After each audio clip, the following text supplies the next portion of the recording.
राज्यामध्ये प्रसिद्ध अशा बुलढाणा जिल्ह्यातील भिंडवणच्या घटमांडणीचे निष्कर्ष अक्षय तृतीयेला जाहीर करण्यात आले। या निष्कर्षांमध्ये 2 महिन्यात पावसाळा कमी राहील तर नंतरच्या 2 महिन्यात भरपूर पाऊस राहील असाही या घटमांडणीत अंदाज वर्तवण्यात आला आहे। पावसाळ्यापेक्षाही अवकाळी पाऊस जास्त होईल, त्यामुळे शेतकऱ्यांच्या पिकाचं मोठं नुकसान होण्याचा अंदाज वर्तवण्यात आला आहे। परकीय देशापासून देशाला कुठलाही धोका नाही, तर देशाचा राजा हा कायम राहील असेही या घटमांडणीतून समोर आले आहे। अक्षय तृतीयेच्या मुहूर्तावर ही मांडणी करण्यात आली होती। सूर्योदयावेळी या मांडणीचे निरीक्षण करून अंदाज वर्तवण्यात आले। भिंडवणच्या घटमांडणीमधून करण्यात आलेल्या भाकितानुसार जून जुलै हे महिने कमी पावसाचे असणार आहेत, तर ऑगस्ट आणि सप्टेंबर या महिन्यात चांगला पाऊस पडेल असाही अंदाज आहे। पहिल्या महिन्यात पाऊस लहरी स्वरूपाचा असेल, तर पहिल्या 2 महिन्याच्या तुलनेत तिसरा महिना एकदम चांगला राहणार असल्याचाही अंदाज या घटमांडणीतून करण्यात आला आहे। घटमांडणीतील भाकितानुसार यावर्षी पाऊस चांगला असेल तरी खरीपाचे पीक साधारण राहील, तर रब्बीच्या हंगामात गव्हाचं पीक चांगले येईल असेही सांगण्यात आलं आहे। या भिंडवणची मांडणी गेल्या अनेक वर्षांपासून इथे केल्या जाते।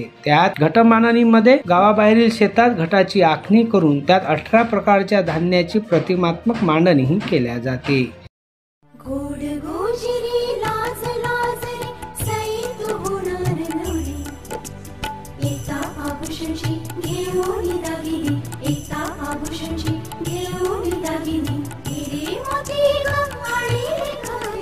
तीच परंपरा, तोच विश्वास।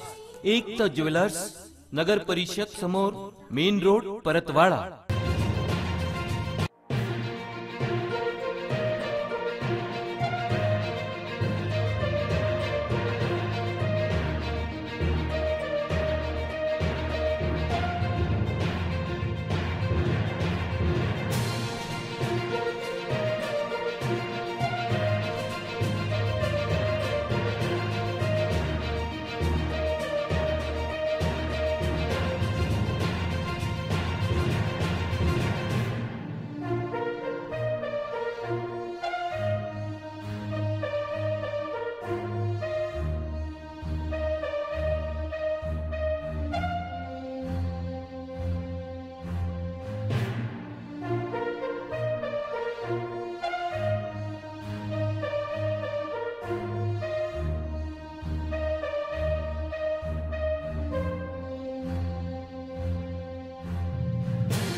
अध्ययन समाचार लाईव्ह